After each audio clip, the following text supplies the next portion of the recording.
Ziprakushitiada. Lembrando zianda ka nile shika yadoka. Enduziende kane shirende kanyende.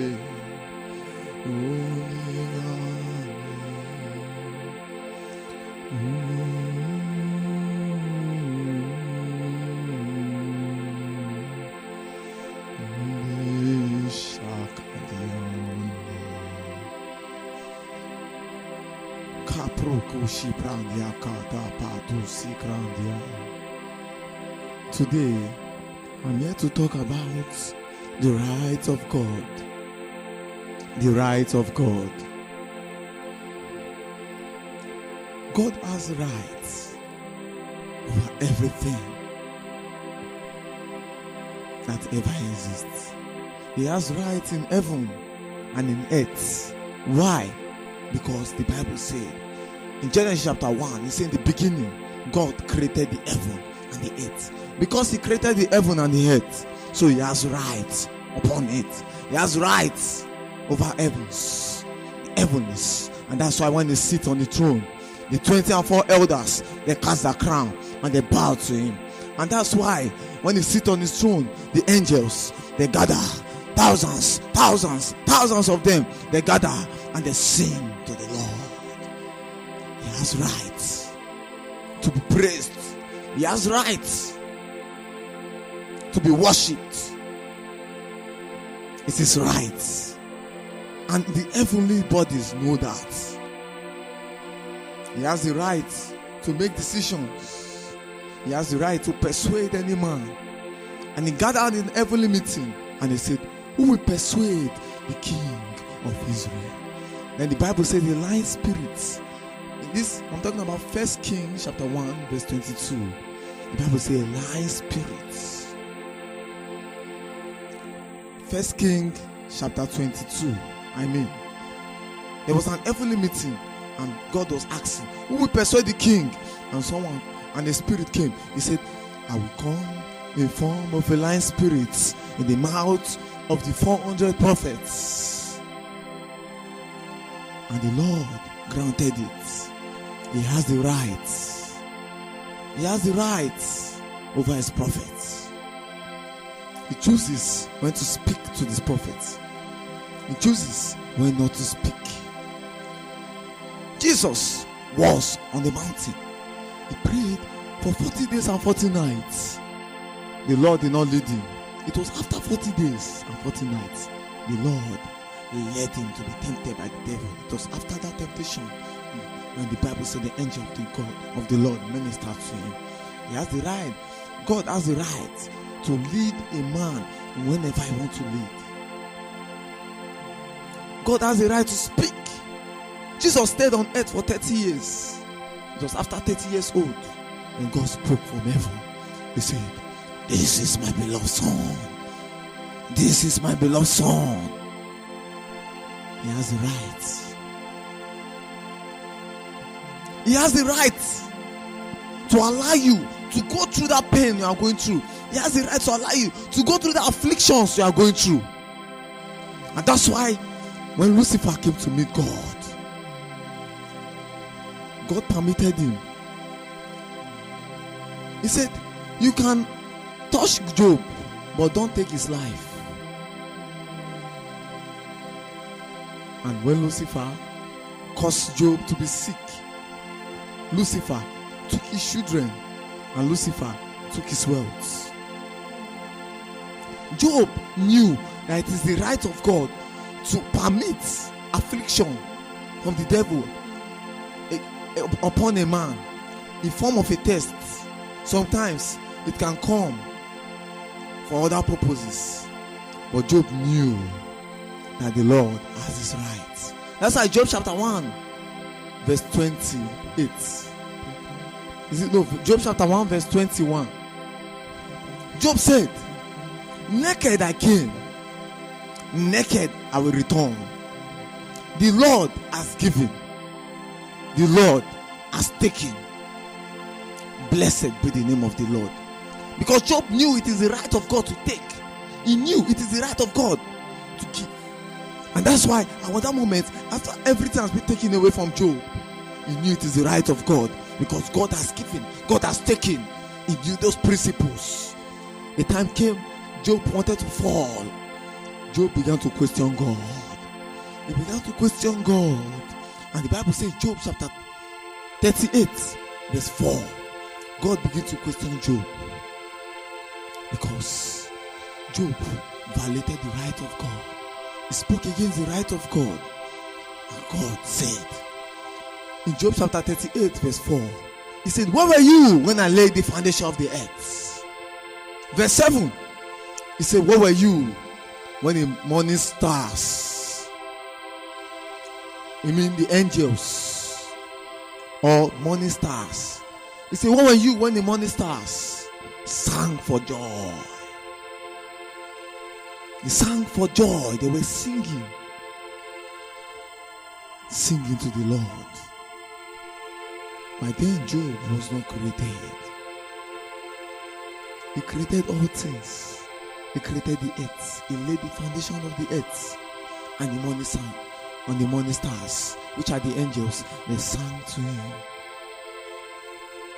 Where were you when Lucifer fell from heaven?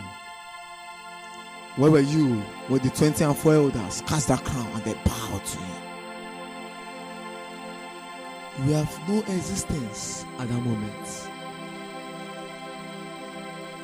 We are just a passerby. He created all things. He created man and woman. The Bible says, breath upon man. From his nostril, he breathed upon man, and man gained life. He gave life to man. So he has right upon men. He has the right to choose. He has the right to reject a man. And he only rejects a man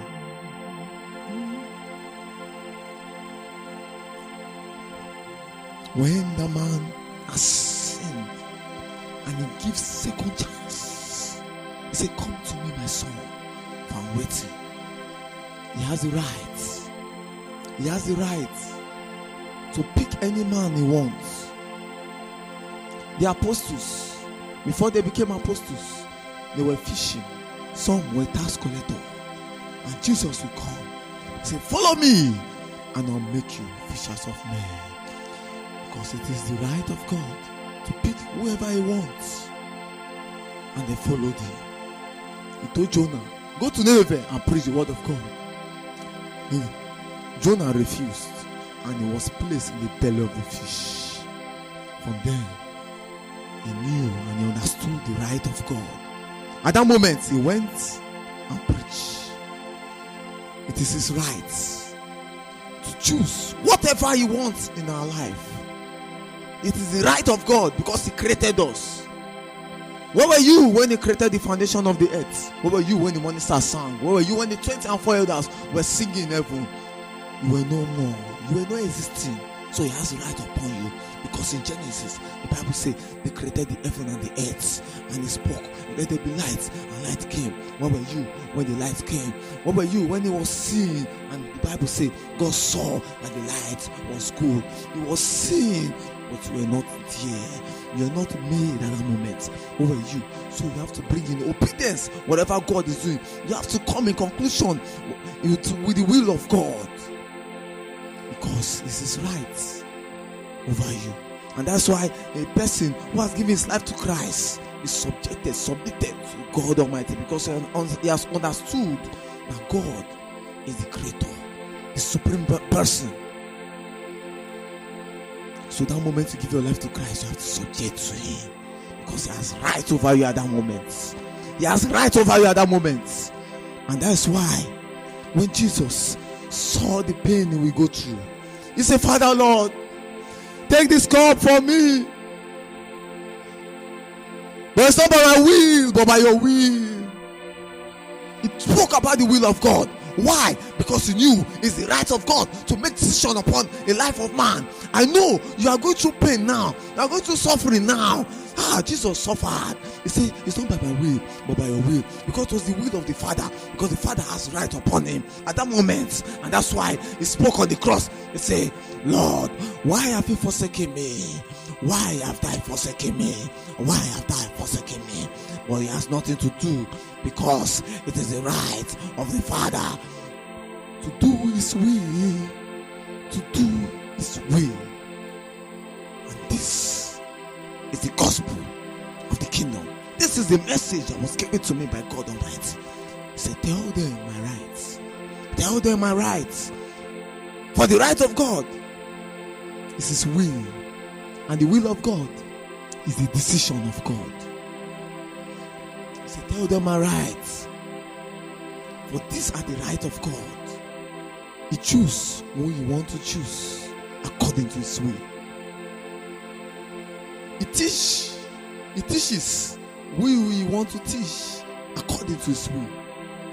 He reveals to whom we want to reveal to according to his will. That's why if you check the Bible, unexpected people are those that God picked. He picked Samuel, a small boy who never understood the voice of the Lord. This is right. This is right. He picked David, a shepherd, and made him a king. This is right to choose who you want to choose.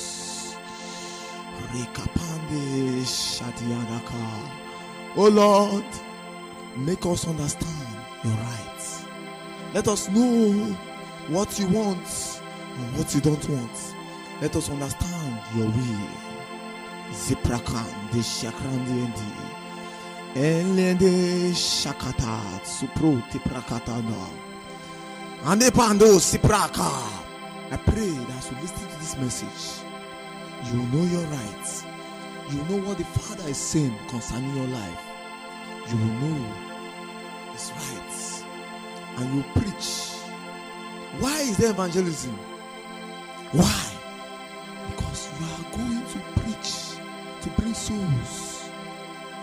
You are making them to understand that it is the right of God. God has right upon them because he created them. You have to bring them close to him. And the pastors have to feed them, make them understand deeply and how to follow in obedience to the right of God. And the apostles, the prophets, are there to give insights about the rights of God. Every person has his functions in the body of Christ concerning the right of God. The question is, what is your function as a believer? Are you in the place to teach? Are you in the place to prophesy? Are you in that place for counseling?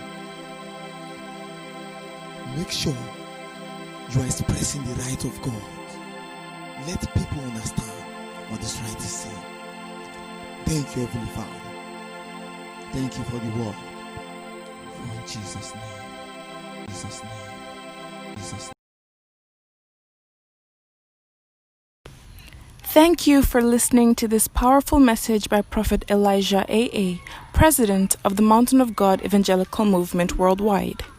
To join this evangelical group, send a message on WhatsApp, or you can even call 090-383-74418.